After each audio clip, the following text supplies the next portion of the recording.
Já, bara komið öll sæl og verið hjartanlega velkomin á þennan fund. Yfirskriftin á þessum fundi er frelsun og lækning eða lækning Guðs. Og við ætlum að fara svolítið yfir þessa formúlu sem að Guð gefur okkur í Biblíunum það hvernig við getum verið frjáls og hvernig við getum verið heilbrigð. Og ef það er eitthvað áfall eða þrengingar eða erfiðleikar eða veikindi eða sjúkdómar sem við erum að glíma við í okkar lífi, þá ætlum við að skoða hvað Guð kennir okkur hvernig við eigum að takast á við það. Hvernig er biblíulegt að takast á við það til þess að við getum orðið frjáls frá því og við séum ekki að það sé ekki að plaga okkur í okkar daglega lífi. Hvernig getum við orðið heilbrigð, hvernig getum við fengið lækningu Guðs inn í líf okkar, inn í líkam okkar eða sál eða huga eða hvað það er sem er óheilbrigt í líf okkar sem við viljum frá lækningu við. Þannig ég ætla bara að hefja þessa stundum og langt til þess að biðja fyrir öllum sem eru hérna inn á fundinum og eru að horfa líka. Ég sé að fólk eru að detta hérna live inn á Facebooki. Gott að sjá ykkur, þið megið endilega íta á like eða gera hjarta eða kommenta ef þið heyri vel í okkur þeir sem eru live á Facebookinu. Við erum líka inn á Zoominu og þeir eru velkomin að koma þangað inn. Gott að sjá alla sem eru þar. Við erum líka á TikTokinu. Við erum hjartanlega velkomin þeir sem eru á TikTokinu.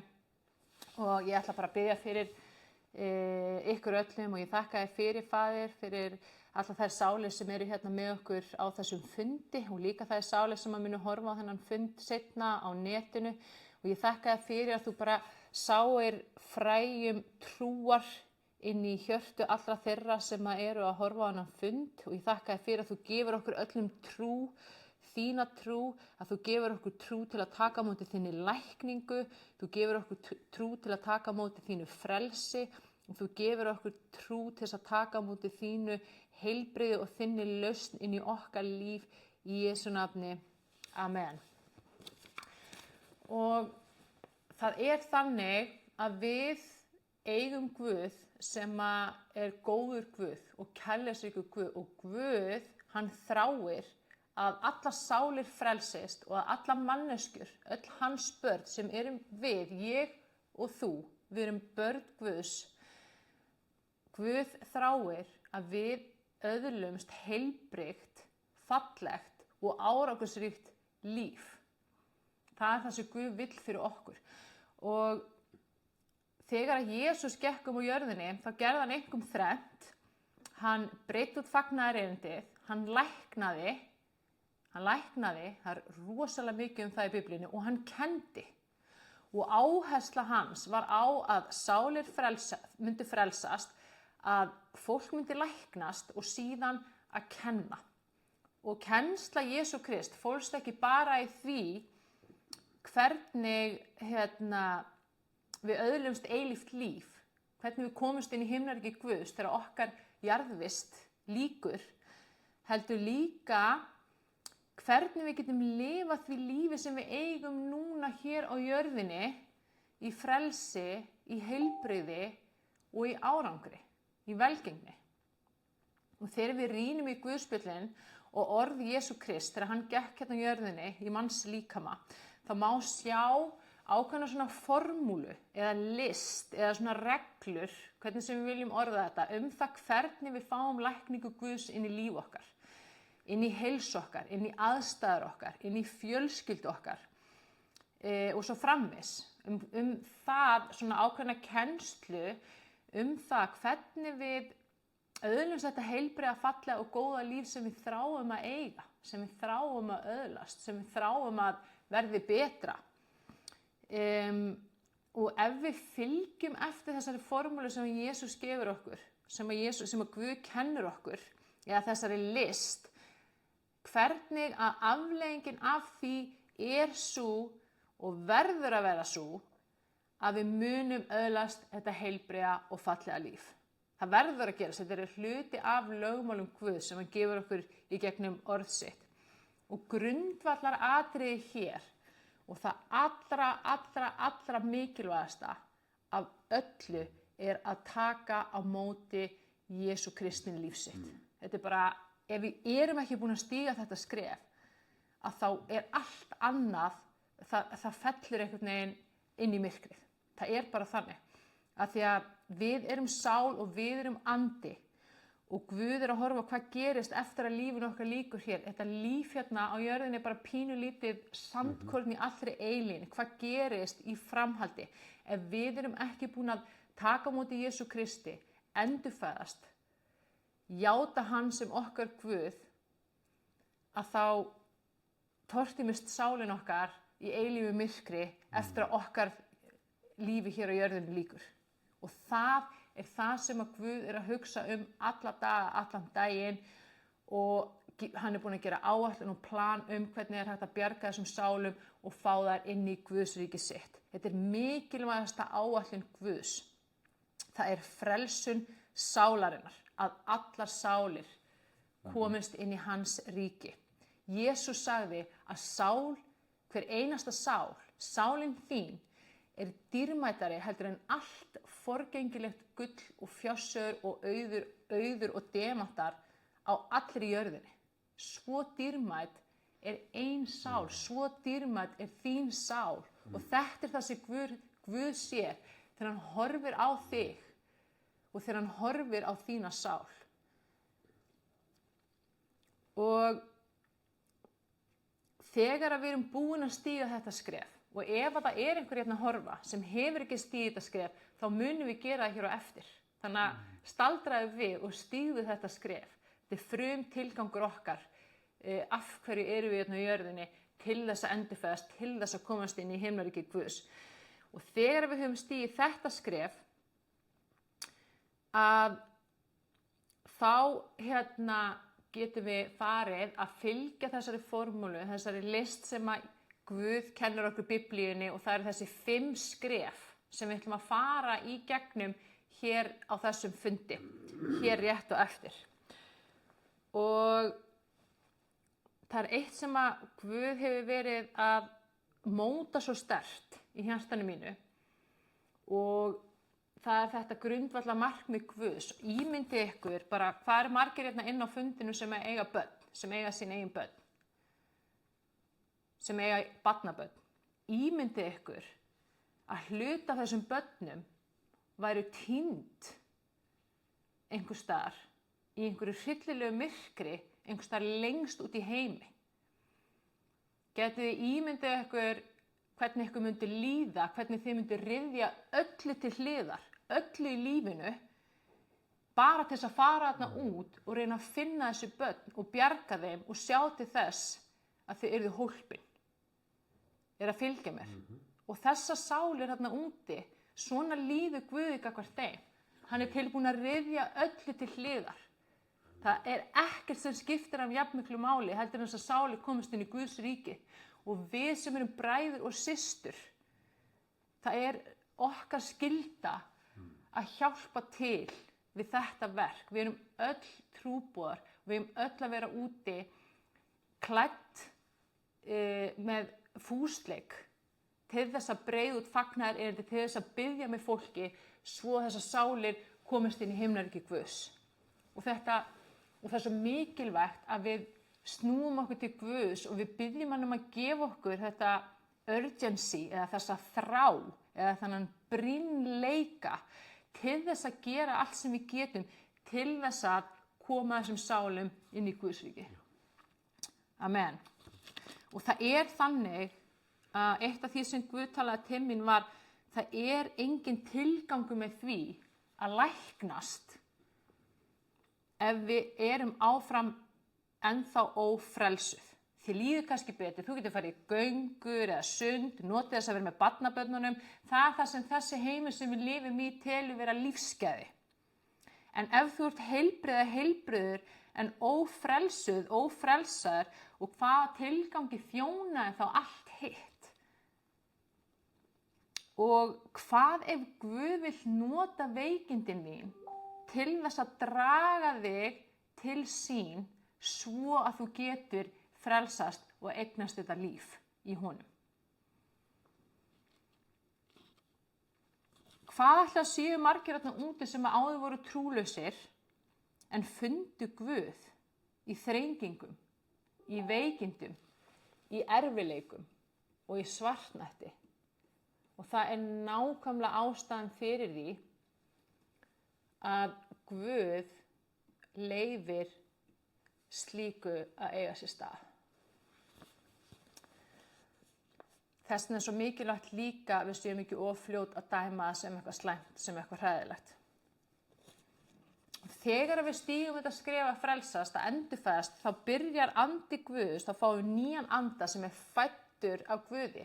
Og þar með byrjar andi Guðs að lifa innra með okkur.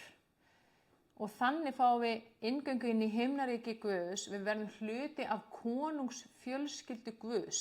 Við erum konungborin. Við erum synir og dætur Guðs og samerfingjar Krists. Við erum arf á himnum. Amen. Og Guð, hann á allt og hann skapaði allt. Og Jesús sagði, enginn kemst til föðurins nema í gegnum mig, ég er dyrnar. Þetta er eina leiðin inn í himnaríki, það er í gegnum Jesú Krist. Og þegar við veljum að trúa því í hjarta okkar að Jesús sé Guð og við játum það með munninum, þá göngum við í gegnum þessa dyr og það er ekkert og enginn sem getur tekið það frá okkur nokkuð tíma. Það er ekki hægt. Andinn okkar er innsiglaður. Við getum aldrei mist þetta þegar við höfum öðlast þetta. Og þegar þessi andi Guðs byrjar að lifa innra með okkur, þá lifir lækning Guðs og þá lifir kraftur Guðs innan með okkur og við höfum aðgang að þessu. Þetta er hluti af okkur. Jesús Kristi lifir í okkur og allt sem honum fylgir og allt sem hann er. Og samfélag okkar við hann, samfélag okkar við Guð byggir á trú. Allt okkar samfélag byggir á trú. Og það er ómögulegt að þóknast Guði án trúar og Guð vill gefa þér stórkostlega hluti og stórkostlegt líf. Hann vill gefa þér heilbrigði, hann vill gefa þér líf í fullri gnægð. En ef þú trúir því ekki, þá getur Guð ekki gefið þér það. Og það sem við trúum er orkakraftur sem situr í hjartan okkar. Og þetta er sterkasta orkan okkar fyrir utan alltaf andan okkar sem er fæddur af Guði. Og það sem við trúum er ekki meitlað í stein. Það er ekki óbreytanlegt. Og trú er eitthvað sem við getum mynda innan með okkur með því að velja og með því að taka ákvörðun. Trú er val og trú er ákvörðun. Og þetta er gríðarlega mikilvægt atriði að því að það sem við trúum, hugsum og segjum, það er það sem að skapar okkur, orkun okkar, heilsun okkar, líðan, árangur, líf og kringumstæður. Og þetta er svo mikilvægur boðskapur að Biblían er stútfull af versum trú, hugafar og orð. Og í 11. kafla í Hebreabréfinu þar er trú skilgreind í 1. versi. Trúin er fullvissa það sem menn vona og sannfæring þá hluti sem eigir auga að sjá. Þannig að þetta er fullvissa og sannfæring í hjartanu. Það trúa því að ég er fullviss ég er sannfærður Og svo segir, fyrir trú hlutu mennirnir fyrr á tíðum velþóknun Guðs og fyrir trú skiljum við að Guð skapaði heimana með orði sínu og að hið sýnilega var til af hinu ósýnilega. Hérna er Guð að tala þennan ósýnilega heim. Ég tala stundum orkuheim. Margir kristnir tala andlegan heim eða andaheim. Og það er að segja sem að rímar og þessi kennsla í Biblínu rímar við vísindin sem hafa sýnt fram á það að allt er orka. Og allt efnislegt er skapað, ef það er eitthvað efnislegt hérna þá er það skapað úr einhverju orku og trúin okkar og hugsanir okkar og orðin okkar eru orka líka sem að hafa sköpunarkraft og mátt í sér. Og þannig er allt til fyrir trú og Guð skapaði heiminn með sinni eigin trú, sínum hugsunum og orðum og Guð gaf mér og hann gaf þér frjálsan vilja og vald. Þú hefur frjálsan vilja, Guð ryðst ekki inn á neitt, við þurfum að bjóða honum inn. Og hann takmarkast af okkar vantrú, af okkar frjálsa vilja, hverju veljum við að trú í hjart okkar. þannig sköpum við okkar eigin líf, heilsu og veruleika með því sem við trúum, hugsum og segjum og heilsan okkar er bara partur af okkur sem við sköpum með sama hætti. Og þannig aðskilur trú eða vantrú á milli lífs og dauða, ljóss og myrkus, réttlætis og ranglætis, heilbrigðis og veikinda, sektar og sýknu. Guð sagði, fyrir trú erum við réttlæt, fyrir trú erum við réttlát, fyrir trú erum við sýknuð, fyrir trú erum við saklaus, út af því sem að Jesús gerði þegar hann dó á krossi. Og þetta eru góða fréttir af því að það þýðir að við erum ekki fórnarlömb. Við erum ekki fórnarlömb aðstæðna, við erum ekki fórnarlömb áfalla fortíðar, við erum ekki fórnarlömb veikinda eða þrengingar. Við erum sigurvegarar og við höfum fengið þennan sigur beint frá Guði. Og það segir í Biblíunni að við eigum hlutdeild í dýrðarmætti Guðs.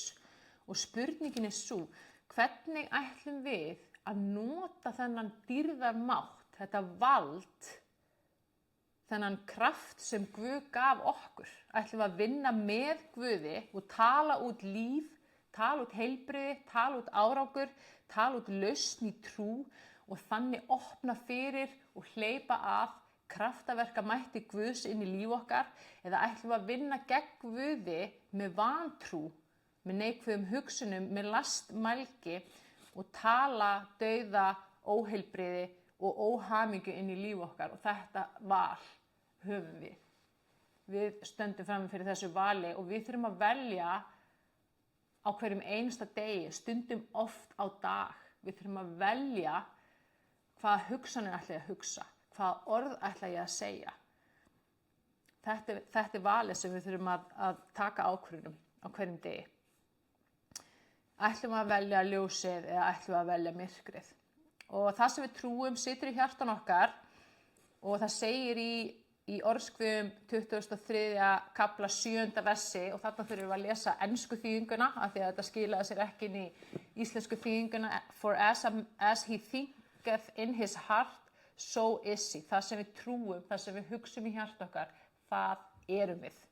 Og í annarri þýðingu segir, as he thinks in his heart, so will he become. Það sem við hugsum, trúum í hjarta okkar, það verðum við.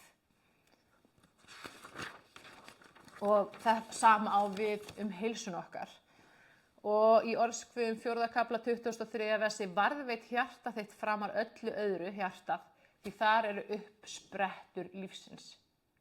Uppsprettur lífsins. Lífið okkar, lífið sjálft, flæðir úr hjarta okkar, og það eru ótrúlega mörg vers sem fjallum það hvernig hugsanir orðin okkar og trúin okkar situr í hjartanu. Og í Orðskviðum 16. kafla 21. versi, þar segir að dauði og líf er á valdi tungunar og sá sem henni beitir mun þiggja ávöxt hennar. Og það er til góðir ávextir og það er til vondir ávextir.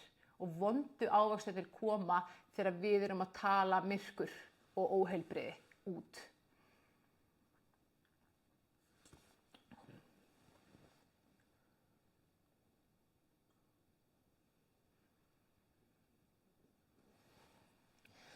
Hérna er Guð einfaldlega að kenna okkur þessa lífsreglur eða þessa list, þessi lögmál hans og veraldarinnar og á hverju líf okkar byggist og hver er lykillinn að heilbrigði, vellíðan og árangri. Og svo er okkar val, ætlum við að heiðra þetta, ætlum við að leggja okkur fram, ætlum við að velja ljósið með hverju hugsun, með hverju orði, með og stíga út í trú. Og samband okkar við Guð er samstarf. Hann gerir sinn part, sem er erfiði parturinn, og við gerum okkar part. Og af Biblíunni og þessum versum sem við erum að fara yfir leiðir að okkar partur er fyrst og fremst þessi. Það er að taka við Jesú Kristi og það er að velja trú, hugsanir og orð sem er í samræmi við ljósið sem að heiðra Guð. Og það er þjálfun og það er ferðalag. Það er hugafarið okkar og hugsanir okkar eru orka. Hver hugsun er orka? Þetta er gríðarlegur kraftur. Hver einasta hugsun, og tala nú ekki þegar við hugsum sömu hugsunina aftur og aftur og aftur, og það er mikill sköpunarkraftur í þessu. og við ímyndum okkur hugafæri svolítið svona eins og vöðvi sem við þjálfum, og því meira sem við þjálfum hugafærið og hugsanir okkar, því betri stjórn og því betra vald og meira vald höfum við yfir okkar eigin hugsunum. Og eitt af því besta sem ég hef gert í mínu lífi, það er að ná tökum á mínu eigin hugafæri. Hausinn á mér var í algjöru skralli þegar ég var veik og það var rosalegt myrkur. Það voru kvíðahugsanir, óttahugsanir, neikvætt sjálfsniðurinn, sjálfsásökun, fordæming á sjálfa mig, fordæming á aðra, rosalegt myrkur í hugafærinu mínu, og það var ein stærsta ástæðan fyrir því hversu veik ég var. Og mér langar til þess að benda á, varðandi hugafar, varðandi orðin okkur og varðandi trú og vantrú, að þá höfum við farið í að minnstakosti 4 eða 5 lestra bara þessi atriði. Og allir þessi lestrar eru inn á YouTube og inn á Spotify undir Frelsiskirkjan. Þið getið fundið þessa lestra þar. Það er trúalækning, það eru krafthugsanir, það eru orð og lækning Guðs. Og ég hvet ykkur til þess að hlusta á þessa lestra og hlusta á hugleiðslubænina sem í lokin, af því við höfum ekki tíma til að fara mjög djúpt í þessi atriði núna. Og þá spyr ég okkur, en hvað með Guð? Hver er hans partur og hvert er hans verk? Og í öðrum kafla í Markus 17. versi, þar kemur fram að Jesús er læknirinn okkar. Hann er læknirinn okkar. Og það segir að hann sé kominn til að lækna þá sem eru sjúkir og sameina okkur Guði á ný. Hann er kominn til að laga okkar samband og okkar samfélag við Guð. Og þegar að Jesús stóð á krossi, þá sigraði hann dauðann, hann læknaði alla sjúkdóma og hann sameinaði okkur við Guð. Og Jesús getur allt, Jesús hefur vald yfir öllu, hann veit allt, hann sér allt, hann skilur allt og hann getur lækna hvað eina það sem er að plaga þig eða þitt líf, hvort sem það eru líkamlegir sjúkdómar, geðræn veikindi, óheilbrigði í fjölskyldunni þinni, óheilbrigði í samskiptum eða samböndum, óheilbrigður fjárhagur, eitthvað óheilbrigt í vinnunni þinni á vinnustaðnum eða tilfinningarlegu vandi. Það skiptir ekki máli hvar óheilbrigði liggur eða vandinn liggur, Jesús getur læknað og hann vill lækna. Og þannig þegar maður les Nýja testamenti, þá er fátt sem Jesús gerði meira af heldur en einmitt að lækna. Og þetta voru engar smávægilegar lækningar, þetta voru stórkostlegar, guðlegar, yfirnáttúrulegar kraftaverka lækningar. Það sem að ótrúlegir kvillar sem voru jafnvel búin að vera, einhver var líkamlegir kvillar sem viðkomandi var jafnvel búin að vera með frá fæðingu. Og Jesús, hann lifir í dag og hann læknar í dag og Guð er kraftaverka Guð og honum er ekkert megn. Honum er ekkert megn. Og Guð, hann takmarkast ekki af neinu nema okkar frjálsa vilja og í honum felst hverju velja að trúa. Ætla ég að vera í vantrú eða ætla ég að vera í trú? Og það er þannig til dæmis að Guð getur ekki frelsa sálin okkar nema við veljum að trúa því í hjarta okkar í Jesús í Guð.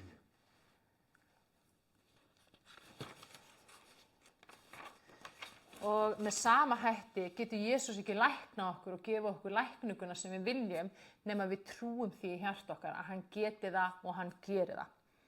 En í Matthíasar Guðspjalli segir Jesús í 17. kafla 20. versi: sannlega segi ykkur, ef þið hafi trú eins og mustardskorn, getið þið sagt við fjall þetta, flytji héðan og þangað og það mun flytja sig. Ekkert verður ykkur megn. Ef við höfum trú eins og mustardskorn, eitthvað, svona lítið. Já, mér finnst það mjög.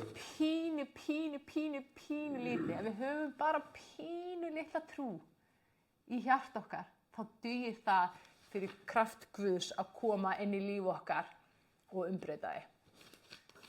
Og í Jóhannesar Guðspjalli í 4. kafla segir frá því þegar Jesús kom aftur til Kana í Galilíu, þegar hann á þeim staði þar sem hann hefði áður gert vatn að víni. Og í Kapernaum þar var konungsmaður nokkur sem átti sjúkan son.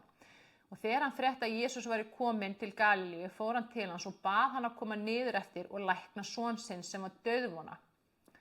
Í 48. versi þá segir Jesús við hann: þið trúið ekki nema þið sjáið tákn og stórmerki. Konungsmaður bað hann Drottinn, kom þú áður en barnið mitt andast? Og Jesús svaraði, far þú, sonur þinn lifir. Og maðurinn trúði því sem Jesús sagði við hann og fór af stað. En meðan hann var á leiðinni ofan eftir mættu honum þjónar hans og sögðu að sonur hans væri á lífi. Hann spurði þá hvenær honum hefði farið að létta og þeir svöruðu, í gær upp úr hádegi fór hitinn úr honum. Þá sá faðirinn að það var á þeirri stundu þegar Jesús hafði sagt við hann, sonur þinn lifir, og hann tók trú og allt hans heima fólk. Þarna var Jesús ekki einu svona á staðnum. Hann sagði bara, sonur þinn lifir, og að því að hann trúði, þá læknaðist sonurinn. Og eitt af mörgum nöfnum Guðs sem lýsa því hver hann og hvað hann gerir Jehóva Rófi eða Jehóva Rafa, sem að þýðir Guð læknirinn minn, Guð græðarinn minn. Og þetta orð Rófi eða Rafa hebreska sem þýðir to heal eða að læknast eða að verða heill, að verða heilbrigður. Og þarna felur þetta orð í sér bæði andlega, tilfinningalega og líkamlega lækningu. Þannig að Guð hann læknar líkamann okkar, sálinn okkar og andlegu heilsun okkar þegar við tökum við hans lækningu. Og Guð læknir, Guð lækning og Guð heilbrigði. Það það sem hann Það eðli Guðs og hluti af eðlans. Og í Jeremías 17:30 sagði Guð, ég mun græða þig, lækna sár þín. Og í Jesaja 61, fyrsta versi segir, andi drottins yfir mér því að drottinn hefur smurt mig. Hann hefur sendt mig til að flytja fátækum gleðilegan boðskap, til að græða þá sem hafa sundur marinn hjörtu, boða föngum lausn og fjötruðum frelsi. Hann læknar okkur og hann frelsar okkur. Og í annarri Mósebók segir Guð, ég drottinn græðari þinn. Þannig að segja okkur aftur og aftur hver hann Og í 53. kafla Jesaja, þar segir, honum var refsað svo vér fengjum frið og fyrir benjar hans urðum vér heilbrigðir. Og þarna verið að tala benjar því sár, eða ekki? Eða miski. Og það verið að segja þegar Jesús stóð á krossi að fyrir hans sár og fyrir hans mein urðum við heilbrigð, fengum við þetta heilbrigð. En eins og ég segi áður, samfélag okkar við Guð byggir á trú og ef við ætlum að taka við því sem Guð vill gefa okkur, þá verðum við að trúa því.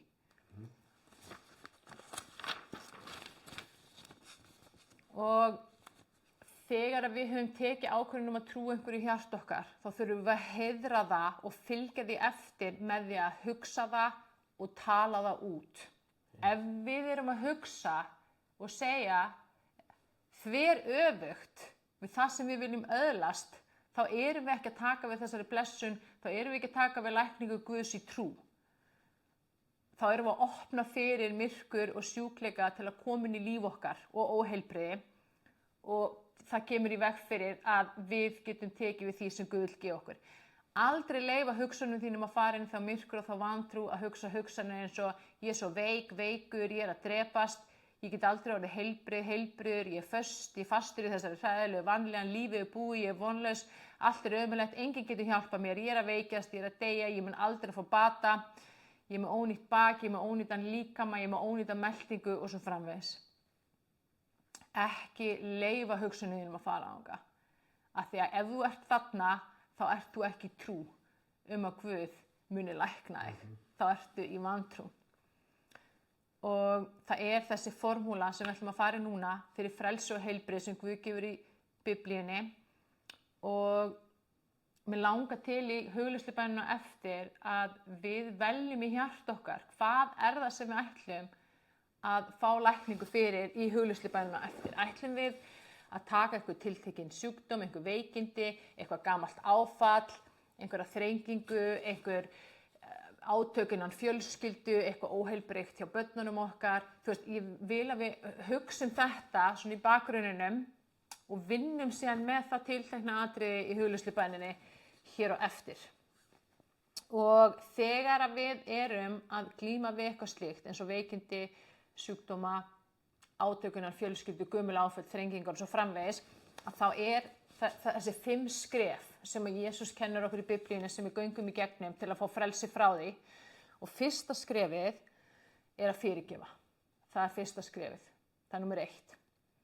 Og það fyrirgefa þýðir að fá frelsi frá og sleppa. Að halda í ófyrirgefningu, til dæmis gagnvart einhverjum veikindum eða sjúkleika, er eins og að halda í veikindin og sjúkleikan og neita að sleppa. Og það meikar einfaldlega ekki sens. Og sama á við gömul áföll, gömul særindi, eitthvað sem einhver gerði á okkar hlut, eitthvað sem við gerðum á hlut annara, eitthvað slys, eitthvað erfileikar í fortíðinni, að ófyrirgefning er eins og að halda fast í sársaukann og halda svo áfram að fóðra sársaukann með því að hugsa hvað gerðist, finna aftur og aftur fyrir sársaukannum, óttast að særast eða meiðast aftur á sama hátt og jafnvel aftur og aftur og aftur yfir margra ára tímabil þar til að afleiti sársaukin er orðin jafnvel meiri en sá upprunalegi. Og við getum ekki verið frjáls og heilbrigð nema að sleppa og fyrirgefa. Það er bara þannig. Þetta er bara lykill númer 1. Og ég bara lifi eftir þeirri reglu í dag að fyrirgefa öllu og öllum strax. Ég ætla ekki að bíða með það, ég gera það bara strax. Og ég er búin að kenna börnunum mínum og þetta er stórkostleg viska að bara að vera strax frjáls. Það kemur eitthvað upp, eitthvað rifrildi, einhver leiðindi á milli barnanna minna og þeir eru bara orðnir þannig í dag, þeir segja bara fyrirgefu og þá er það bara búið. Amen. Og það þarf ekki að ræða það aftur, það þarf ekki að hugsa það er enginn að velta því fyrir sér, það er bara búið og hlutirnir eru aftur orðnir góðir. Þetta er alveg stórkostlegt tæki, en það er líka þjálfun. Stundum er þetta erfitt fyrst, en síðan þegar maður gerir þetta aftur og aftur, þá finnur maður léttin og þá bara stígur maður þetta skref alveg leið. Ok, það er fyrsta skrefið. Næsta skrefið, skref númer 2, það er að afhenda þetta til Guðs. Munið, allt er orka. Ef það er einhver sjúkdómur í okkur, þá er hann orka. Ef það er eitthvað gamalt áfall sem situr fast í okkur, þá er það orka. Við tökum ákvörðun frá hjartanum að taka þetta og afhenda þetta til Guðs. Og segja, Guð, ég afhendi þér þetta. Takk fyrir að taka þetta. Takk fyrir að taka þetta frá mér. Takk fyrir að taka við þessu. Takk fyrir að umbreyta þessu í eitthvað gott. Í Jesú nafni. Þannig tökum við þennan myrka pakka, sársaukinn, sjúkdóminn, veikindin, ósættið, rifrildið, höfnunina, slysið, áfallið, neikvæðu hugsanirnar, okkur sjálf, hinn aðilann og allt sem að tengist þessu tiltekna atviki og við afhendum þetta með formulegum hætti hendurnar á Guði. Í þessu felst bæði mjög mikill léttir og líka traust og trú gagnvart Guði þar sem þú ert í reynd að segja Guð, ég trúi því að þú muni lækna mig eða Guð, ég trúi því að þú muni leysa þetta. Ég trúi því að þú takir þetta frá mér og gefur mér blessun í staðinn og líka traust í staðins að sitja heima hjá þér einn eða einn að googla á netinu, hringja í alla viniðina sem að hafa ekki hugmynd hvernig að leysa þennan tiltekna vanda, eru kannski sjálfur í honum. Í eigin mætti að rembast við að leysa þetta sjálfur. Í því felst vantrú og vantraust gagnvart föðunum á himni. Amen. Þannig opnum við í trú fyrir kraftaverkakraft Guðs inn í okkur, inn í aðstæðurnar og hann getur gripið inn í. Ef við ætlum að leysa þetta sjálf þá lokum við fyrir Guð og hann kemst ekki að. Vandamáli verður svo snjóbolti sem stækkar og stækkar og stækkar. Því meira sem við hugsum þetta, fókusum á þetta og rembumst við að finna réttu lausnina eða lækninguna sem Guð hefur fyrir okkur. Ok, fyrsta skrefið fyrirgefa, annað skrefið afhenda til Guðs. Þriðja skrefið er, og þetta er oft langerfiðasta skrefið allavega fyrir mig, það er að þakka Guði og gleðjast og fagna. Og það tók mig dálítinn tíma að komast á þennan stað, en ég er farin að geta gert það. Að þegar þrengingarnar kom yfir, erfiðleikar, að mín fyrstu viðbrögð að þakka Guði og stundum ég alveg bara, takk, ég gleðst og ég fagna og ég alveg með sorg og grátur í hjartanu, en ég samt að velja að gleðjast og fagna, þú veist. Og jafnvel þótt mér líði ekki þannig, jafnvel þótt ég vilji það ekki, þá geri ég að því að ég veit að samkvæmt Biblíunni það hluta formúlu Guðs til að fá árangur og til að fá kraft og kraft Guðs inn í líf mitt. Og ég þakka honum fyrir. Ég þakka honum fyrir hann að gera eitthvað stórkostlegt verk í mér og mínu lífi og börnunum mínum og fjölskyldunni eða hvar það sem að vandinn liggur eða áskorunin liggur. Og við byggjum hann lækningu, lausn, frelsi, hvað sem okkur vantar. Þannig að það í rauninni, við fögnum og gleðjumst og þökkum fyrir og byggjum lausnina. Það 3. skrefið. Ef við verum bara, lífið er svo ósengjandi og alltaf svo hræðilegt og af hverju kemur alltaf þetta hræðilega alltaf fyrir mig og ég fæ aldrei séns og alveg sama hvað gerist, það bara dynja á hvert kjaftshöggið og fætir öðru. Þá erum við ekki að opna fyrir kraftaverkakraft Guðs inn í líf okkar. Það bara þannig. Þá bara lokum við fyrir, spúum neikvæðri orku frá okkur og stækkum vandann. Eða fylgja mér. 4. skrefið, það hlustun og hlýðni. Hlustun og hlýðni. Við hlustum á Guð. Hvar minn partur? Þú ætlar að lækna þetta, þú ætlar að leysa þetta, ég búin að afhenda þín, þú ert búin að taka þetta. Hvað á ég að gera? Ef eitthvað. Á ég að gera eitthvað? Og við bara hlustum á Guð, við spyrjum bara og við hlustum og ef stundum segir hann ekki gera neitt, stundum segir hann bíddu, stundum segir hann gerðu þetta, fyrirgefðu þessu, það getur komið alls konar. Og þegar við fáum fyrirmæli eða leiðsögn þá hlýðum við. Þá hlýðum við því.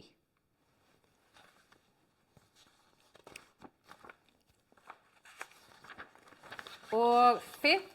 skrefið að varðveita hjarta okkar eins og segir í Orðskviðum 4. kafla 23. versi. Í því felst, hvað þýðir að varðveita hjarta okkar? Í því felst að trúa, hugsa og segja eingöngu það sem í samræmi það sem við viljum að sé satt. Sem í samræmi við lækninguna sem við viljum fá. Sem í samræmi við lausnina sem við viljum fá. Sem í samræmi við kraftaverki sem við erum búin að biðja Guðinn. Að fylgja mér. Það það sem að felst í því að varðveita hjarta sitt. Hugsanir, trú, hugsanir og orð. Og í Markusi 11:22 og ég er búin að setja þessa 5 skref inn í grúppuna þannig að þið getið fengið þau þar. Og í Markusi 11. kafla 22. versi segir Jesús svaraði þeim, trúið á Guð. Sannlega, sannlega segi ykkur, hver sem segir við fjall þetta, lyftir upp og steypir í hafið, þetta aftur sama versið og við tókum á hann, og efar ekki hjarta sínu, heldur trúir að svo fari, sem hann mælir, þá gerist það. Hvað þarna hann að tala um? Hann að tala um trú, hann að tala um orð. Og svo segir hérna, því segi ykkur, ef þið biðji Guð eitthvað og treysti því, að þið öðlist það, þá mun hann veita ykkur það. Og þegar þið eruð að biðja þá fyrirgefið þeim sem hafa gert eitthvað á hlut ykkar. Þarna bæði verið að tala um fyrirgefninguna, það verið að tala um trúna, það verið að tala um orðin og bænina. Þetta allt lykilpunktar í þessari formúlu það hvernig við fáum það sem við þráum að öðlast. Og fyrr í þessu versi í 11. kafla í Markus og Guðspjalli það verið að segja frá fíkjutrénu sem Jesús formælti og munið eftir þessu og tréð visnaði og dó leið. Og þarna svo skýr kennsla og viðvörun kraftin og máttin í orðum okkar. Og við verðum að vera tilbúin að spyrja okkur, ég að biðja Guð lækningu á sama tíma og ég að formæla eða bölva heilsunni minni. Það gengur ekki upp. Ég að biðja Guð lækningu eða lausn á sama tíma og ég fer í símann og ég bara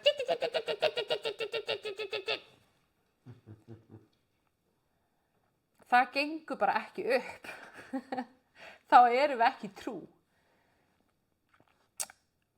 Og í hvert skipti sem að þú formælir og bölvar þínum eigin líkama með að tala illa um hann, segja hann sé ónýtur, heilsulaus, ömurlegur, aumingi og svo framvegis, þá ertu að gera við líkamann þinn það sem að Jesús gerði við tréð sem visnaði og dó. Það er bara þannig. Ekki segja hluti eins og að þú sért veik eða veikur, heilsulaus með ónýtan líkama, kvíðasjúklingur með ónýtt bak, ónýtt í fótum. Ekki gera það. Jafnvel þótt að það kunni að vera raunveruleikin sem þú ert að takast á við akkurat núna, segðu það sem þú vilt að sé satt. Talaðu út í trú. Ég er heilbrigð, ég er heilbrigður. Ég er með stórkostlegt bak, ég er með sterkt og heilbrigt bak. Mér líður vel í bakinu. Og í Mattheus 5. kafla í 27. og 28. versi það segir Jesús: en ég segi yður, hver sem horfir á konu í girndar hug hefur þegar dríkt hór með henni í hjarta sinni. Og þannig er Jesús einfaldlega að segja hversu máttugar hugsanir okkar eru. Bara að hugsa það er eins og hafir þegar framið verknaðinn í hjartaneginu. Spáið í því. Það er rosalegt.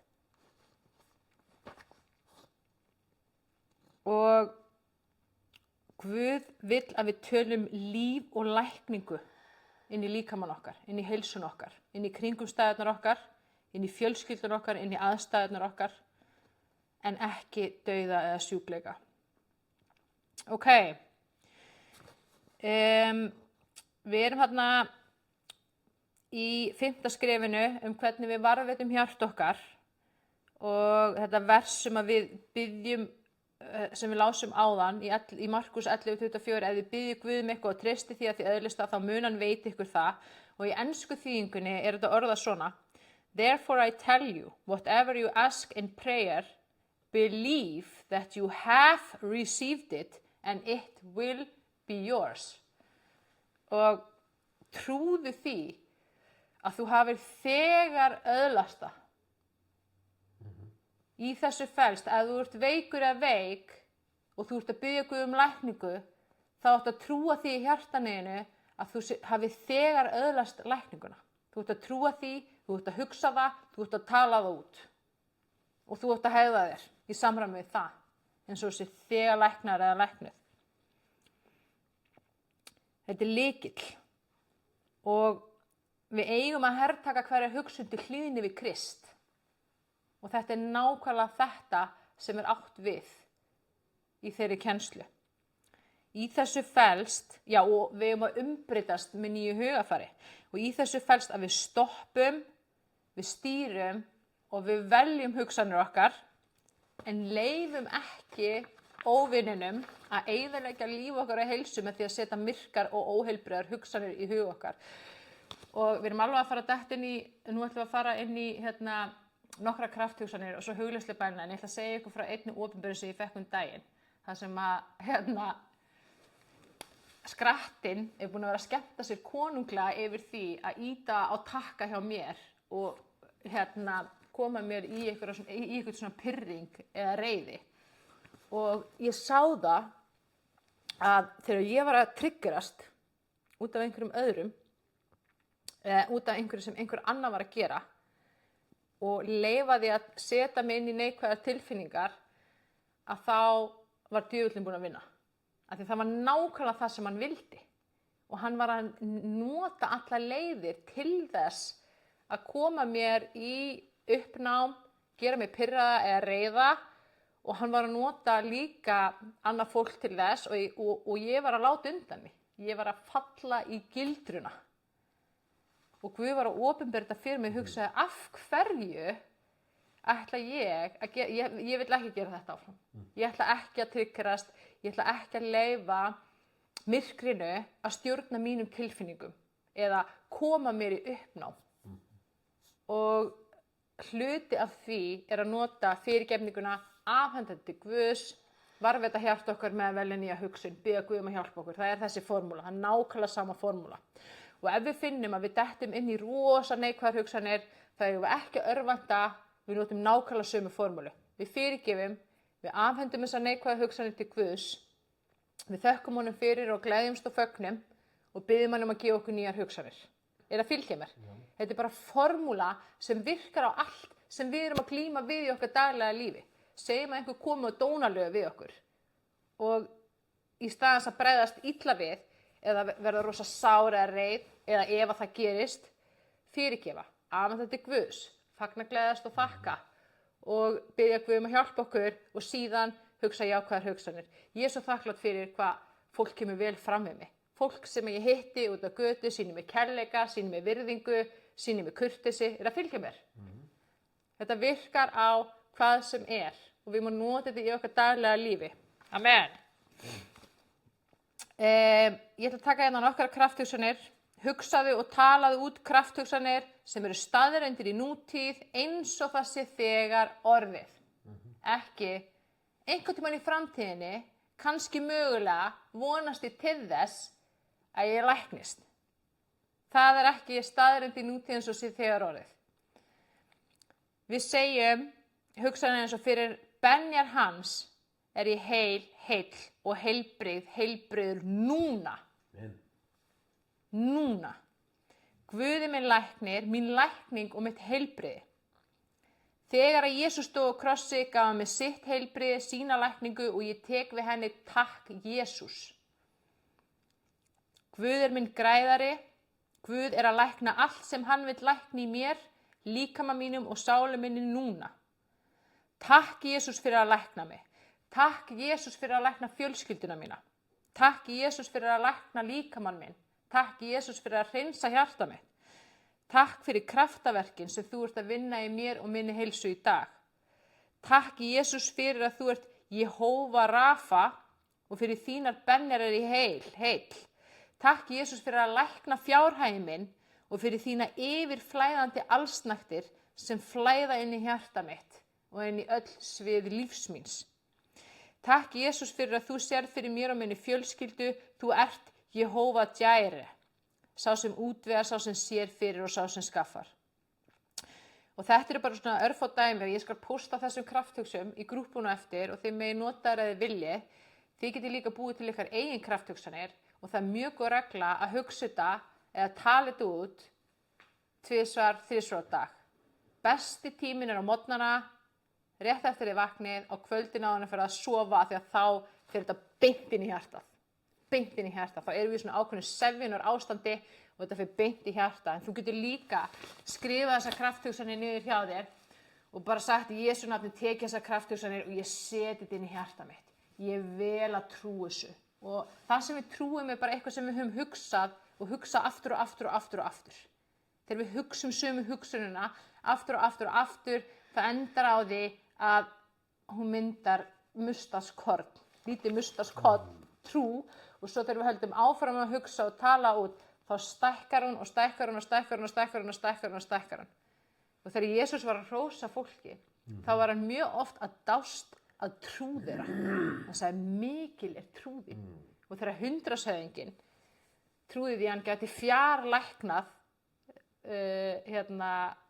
hjá son sinn, að þá var Jesús undrandi og hissa og glaður. Hann sagði, vá, hvergi í Ísrael hef ég séð slíka trú eins og hjá þessu manni. Hún fannst þessi trú svo mögnu og svo mikil og svo flott og falleg. Og þegar Jesús bað fyrir lærisveinum sínum, þá bað hann fyrir trú þeirra. Amen. Og núna í hugleiðslubæninni þá ætlum við að fara í gegnum þessi 5 skref. Og mér langar núna til þess að þú veljir eitthvað. Hvort þessi veikindi, sjúkdómur, fjölskyldaðin, einhvers gamalt sársauki, einhver gamalt áföll, hvaða kann að vera. Og ég ætla að biðja þig núna að hugfesta það. Og með því ertu að láta Guð vita hvaða sem að þú vilt að hann lækni í þínu lífi hér í kvöld. Og ég trúi því að hann muni gera það.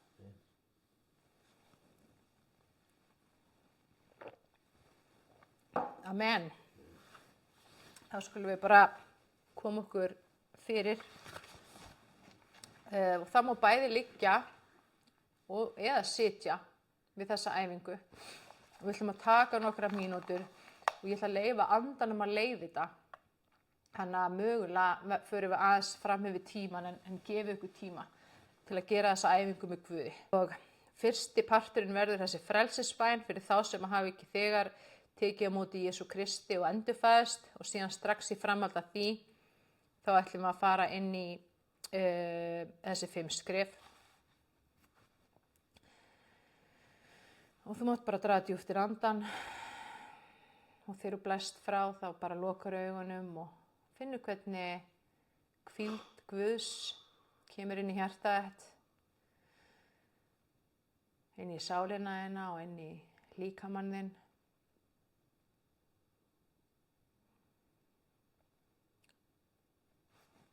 Og þú finnur það að koma svona trú og vænting inn í hjartað þitt að Guð að fara að gera eitthvað magnað innan með þér í kvöld, eitthvað stórkostlegt.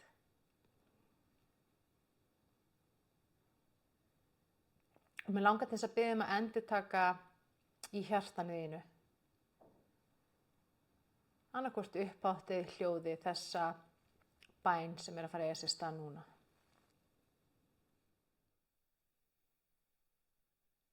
Já, góði Guð, góði Jesús. Ég trúi því í hjarta mínu að þú sért Guð. Ég trúi því, Jesús, að þú hafi dáið á krossi fyrir mig. Takk fyrir að endurfæða anda mig núna. Takk fyrir að fyrirgefa syndir mínar og fortíð minni. Takk fyrir að þú ert minn Guð, minn leiðtogi, minn græðari.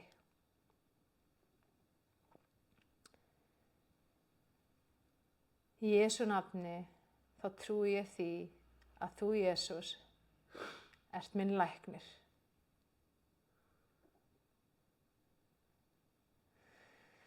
Ég trúi því að þú ert mín lækning.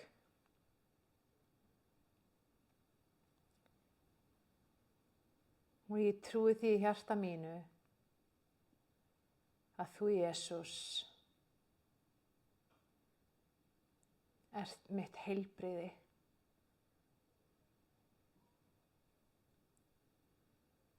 Og að fyrir þínar benjar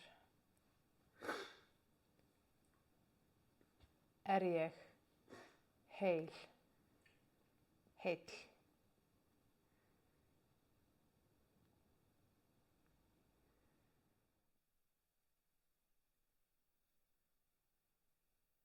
Ég ætla að biðja að hugfesta núna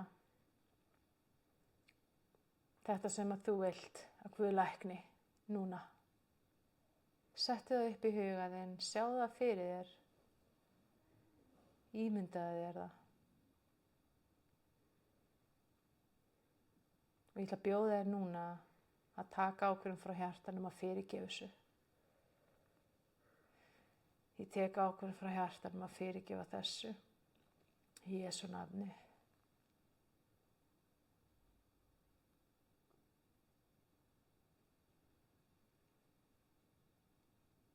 Og ég tek ákvörðun frá hjartanum að taka þetta og ég afhendi þetta til þín, Drottinn, í Jesú nafni. Og ég trúi og ég treysti þér fyrir að lækna þetta. Fyrir að koma með þitt heilbrigði og þína lausn.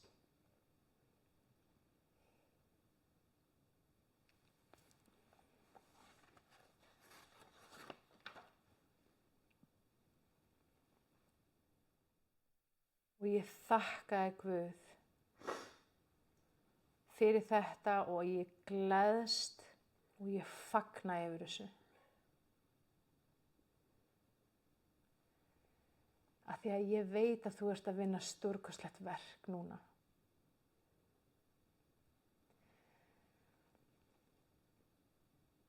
Og ég þakka þér fyrir lækninguna.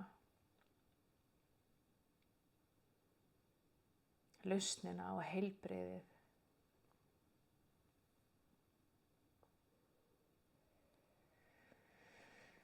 Takk, Jesús.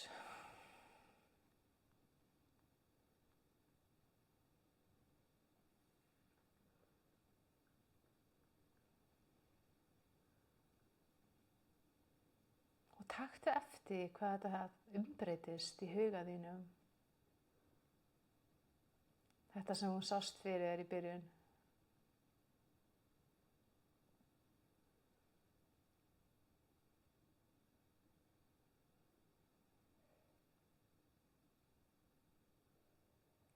Og við ætlum að biðja Drottinn núna að gefa okkur meiri trú, enn meiri trú.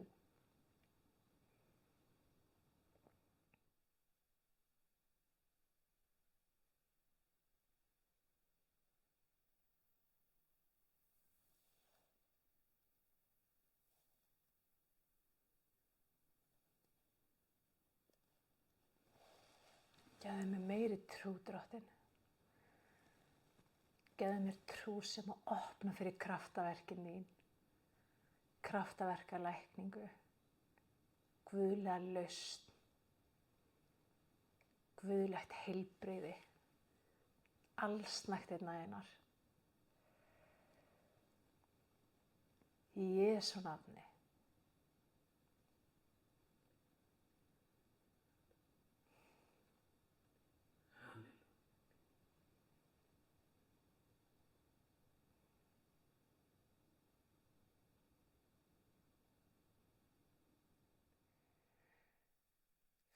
Og þú finnur stórkostlegan létti inn í hjartanu þínu.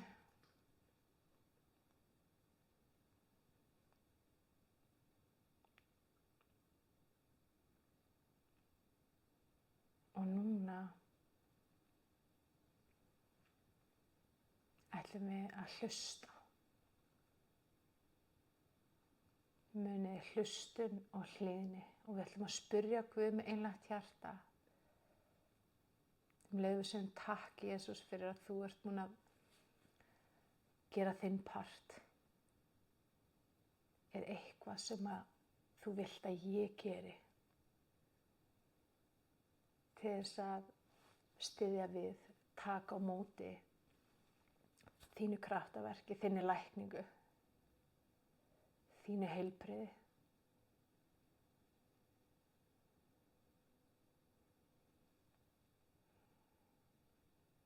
Og nú ætlum ég bara að bjóða þér að taka smástund og bara hlusta á Guð.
Í Jesú nafni, þú ert heil, þú ert heill. Í Jesú nafni, þú ert heilbrigð, heilbrigður.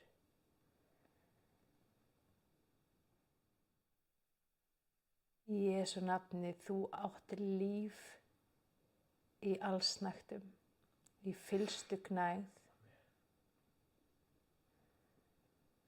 Í Jesú nafni, þú ert frjáls. Í Jesú nafni, þú ert læknuð, læknaður.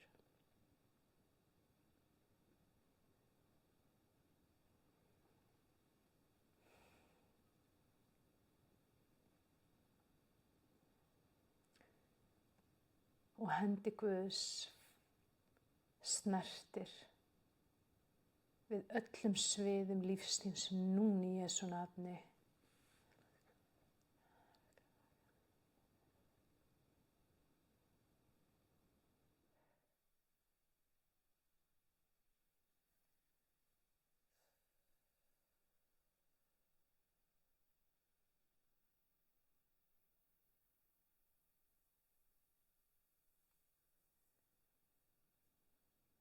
Og ég kem fram fyrir þig, Drottinn, með einlægt og opið hjarta. Takk fyrir að hjálpa mér að varðveita hjarta mitt, Drottinn. Og ég þakka þér fyrir að þú setur þína trú, Jesús, þínar hugsanir og þín orð inn í hjarta mitt núna.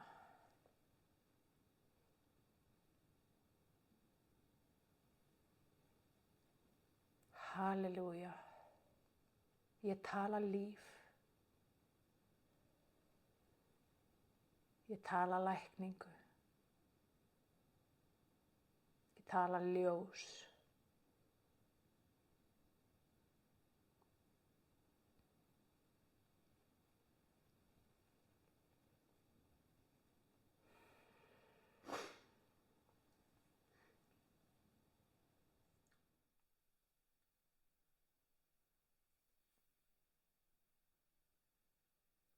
Og Guð vill að þú heiðrir hann með því að elska þig eins og þú ert.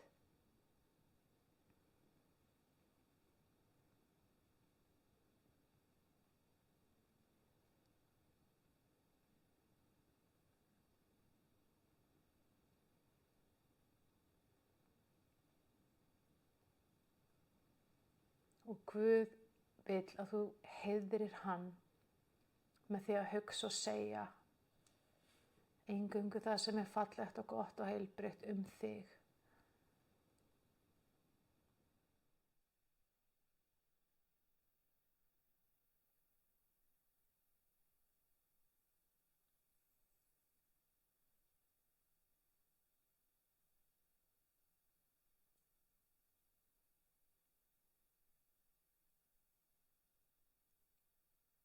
Takk, Jesús.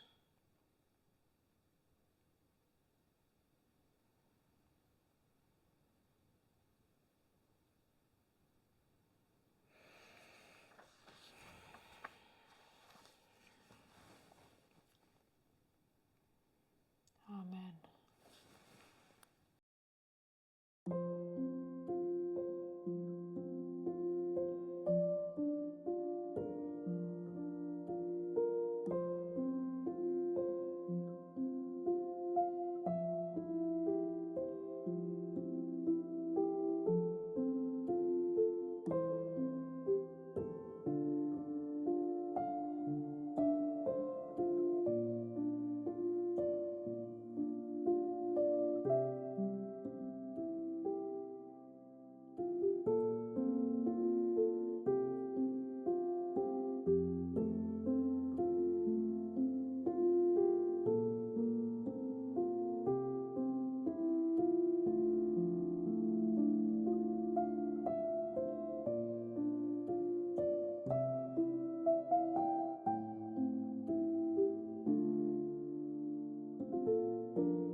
dag.